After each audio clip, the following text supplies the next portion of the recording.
I never thought a sunny Saturday at my vineyard could turn into a full-blown confrontation with the HOA law because of a HOA Karen, but that's exactly what happened. Picture this, the morning sun glinting off rows of perfectly ripening grapes, the smell of earth and fermenting fruit in the air, and me finally taking a deep breath after a long week of work. Everything was calm, peaceful, almost cinematic, until the phone rang. On the other end was a frantic voice from my neighbor's HOA group chat. "Someone's trespassing on HOA property. We're calling the cops." Normally, these messages are full of exaggeration, but something in her tone, Karen's tone, made me uneasy. You see, this wasn't just any HOA member. This was Karen, the woman who had made it her personal mission to micromanage every inch of her neighborhood, from mailboxes to garden gnomes. And now she had her sights on me. I shrugged it off at first. My vineyard isn't even in the HOA's jurisdiction, I told myself. But then, around 11 a.m., I saw her approaching the edge of my property, clipboard in hand, wearing that signature scowl that could curdle milk. She was muttering something about illegal activity and community rules, completely ignoring the fact that this land had been mine for years, officially registered outside the HOA boundaries. Before I could intervene, Karen had dialed the police and was waving her phone like a victory flag. Within 20 minutes, 2 patrol cars rolled up, lights flashing, cutting through the quiet serenity of my vineyard. I could see the confusion on the two officers' faces as Karen pointed and demanded they investigate. Unauthorized use of land, I tried to explain calmly, that they were looking at private property, clearly outside the HOA's authority. But Karen, relentless as ever, insisted that the law had to intervene because rules are rules, as if her opinion suddenly carried legal weight. The officers, trained to err on the side of caution, took her seriously. Initially, I could feel my blood pressure rising, the frustration building like pressure in a barrel of fermenting wine. The absurdity of the situation was almost laughable. Karen, a self-appointed enforcer, versus me, a vineyard owner with documented proof of jurisdiction, and the police caught in the middle. As I gathered my papers, showing the property lines, permits, and official maps proving the HOA had no authority here, Karen doubled down, making louder accusations, calling neighbors, spreading rumors, trying to turn the officers against me. At that moment, I realized this wasn't just a misunderstanding. This was a calculated move to intimidate and harass. And just when I thought the chaos couldn't get any worse, Karen did something that completely shocked me. The shocking thing Karen did next left me momentarily speechless. She pulled out her phone and began live streaming the entire encounter, broadcasting my vineyard to her HOA group, complete with exaggerated claims that I was violating community laws. The officers glanced at her incredulously, exchanging looks that clearly said, "Do we actually have to deal with this?" I took a deep breath, reminding myself to stay calm. I knew I had all the legal proof stacked in my favor: survey maps, property deeds, zoning permits. But seeing Karen's audacity up close was something else entirely. She wasn't just making a phone call. She was weaponizing social media, trying to manipulate public perception to her advantage. And for the police, this was unfamiliar territory. They are trained to respond to disputes. But a jurisdictional misunderstanding amplified by a live stream? That's messy. Karen kept talking, her voice rising as she pointed at different sections of my vineyard, claiming each row of grapevines violated some imaginary regulation. You can't just grow what you want. The HOA has rules for a reason, she shouted. I shook my head. Karen, this land is officially outside your HOA boundaries. None of this applies to me. The officers nodded politely, but Karen ignored them entirely, continuing her barrage. As I tried to reason with her, I noticed some of the officers quietly checking the property maps I had handed over earlier. Their expressions shifted from uncertainty to cautious acknowledgement. They were realizing slowly but surely, that I was correct. The vineyard was private property. The HOA had zero jurisdiction. Karen, however, seemed impervious to reason. Her ego refused to accept the possibility that she could be wrong. By now, a small crowd had gathered. A few neighbors had come over, curious about the commotion. Some whispered support for me. Others seemed intrigued by the spectacle Karen was creating. I realized that her tactic wasn't just about enforcing rules. It was about putting on a show. A public display meant to humiliate me and assert dominance. The police, now more confident after reviewing the documents, began to calmly explain the legal situation to Karen. Ma'am, according to the official property records, this land is not within HOA jurisdiction. There's nothing here that requires our intervention. Karen, visibly frustrated, waved her phone like a weapon, muttering that the HOA rules are universal and that she knew better than the law. It was clear at this point. Karen had crossed the line from overzealous neighbor to full-blown harasser. And yet, she wasn't done. There was one more move she had in her arsenal, something that could have turned this confrontation upside down if I hadn't been prepared. Just when I thought Karen had reached the peak of her audacity, she pulled a move that made my stomach drop. She started claiming that I was somehow violating city ordinances, not HOA rules. City ordinances! At first, I thought she was bluffing, but her confidence made her words sound almost plausible to anyone unfamiliar with the situation. The police, still trying to stay neutral, raised their eyebrows and asked for clarification. "See? She's breaking laws right here!" Karen exclaimed, pointing at my vineyard as if mere pointing could turn fiction into fact. "I've seen these types of violations before. This will cost her thousands." Her voice cracked with self-righteous fury. I could feel my patience thinning, but I knew reacting emotionally would play right into her hands. I calmly stepped forward, laying out the facts with clarity. "Officer, these are all my legal permits. Zoning, agricultural, and water use. Everything is fully compliant with city regulations. This land is mine, officially recorded, and absolutely outside the HOA's authority." I handed over copies of every document I could find, making sure nothing could be misinterpreted.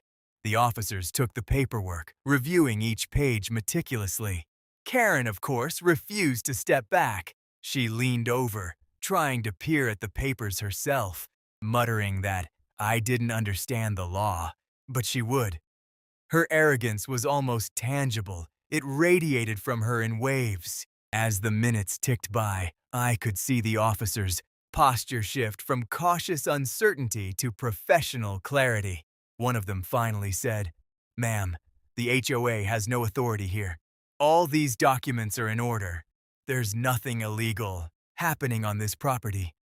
Karen's face went from fury to disbelief. You could see the gears turning as she realized her carefully crafted attack was unraveling in real time. But Karen didn't quit.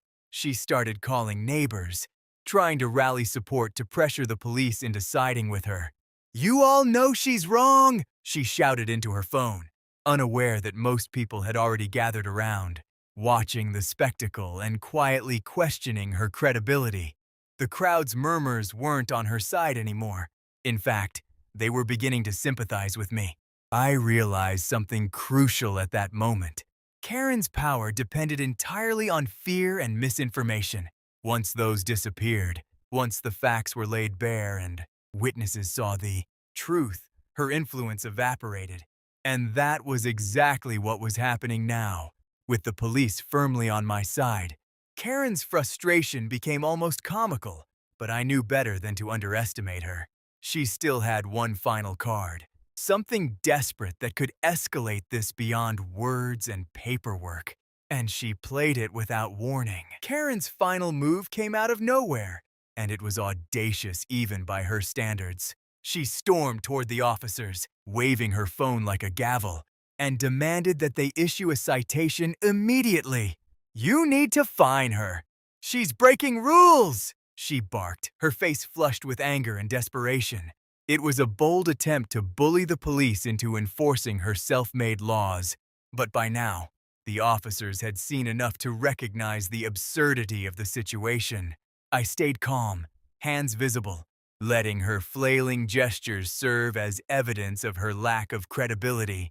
I could feel tension thickening in the air, not just from Karen's aggression, but from the sheer ridiculousness of the scenario unfolding in front of everyone.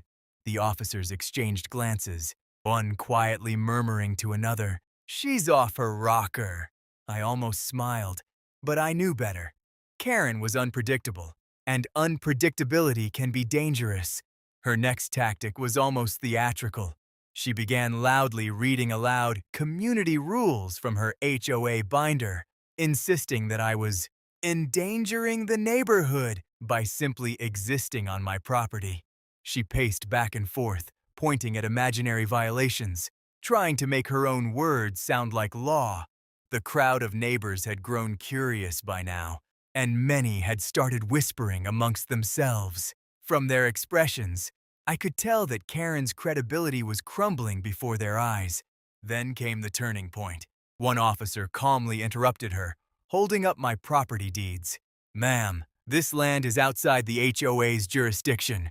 There's no law being violated. These documents are legally binding.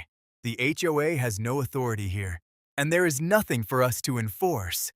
Karen froze mid-gesture. The color drained from her face. She opened her mouth, but no words came out. The officer's tone was firm, polite, and final.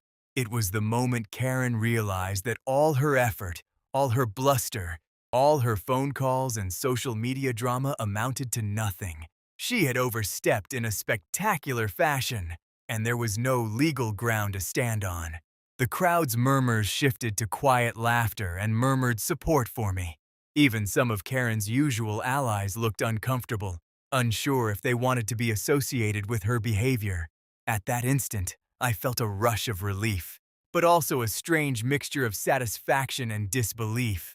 This woman, who had tried to weaponize fear, social pressure, and law enforcement against me, was powerless. Completely powerless. My vineyard remained untouched, my authority as the rightful property owner intact. And Karen? She stood there, fuming silently, having just realized she had no more cards to play.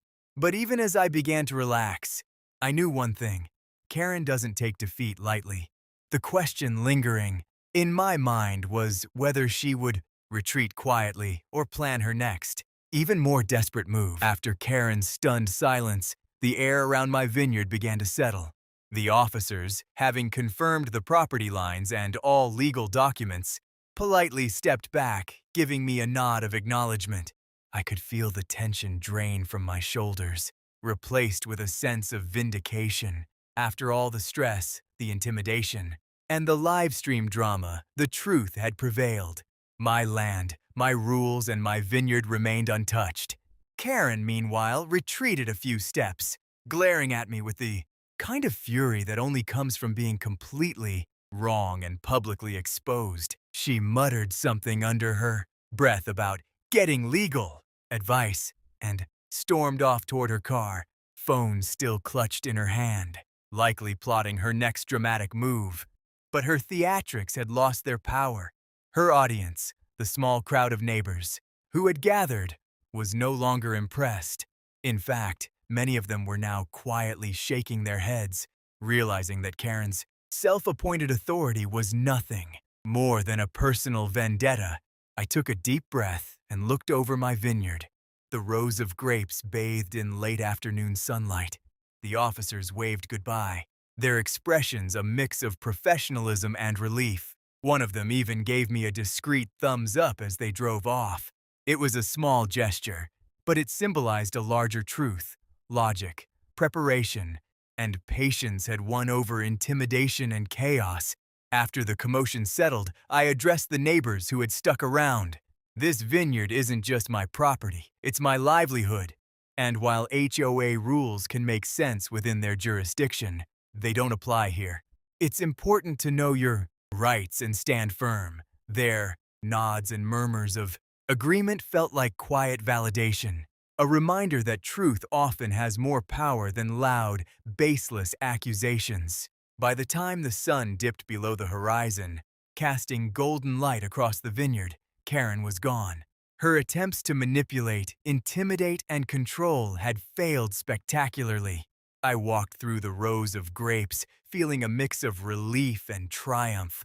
But more than that, I felt a renewed sense of confidence.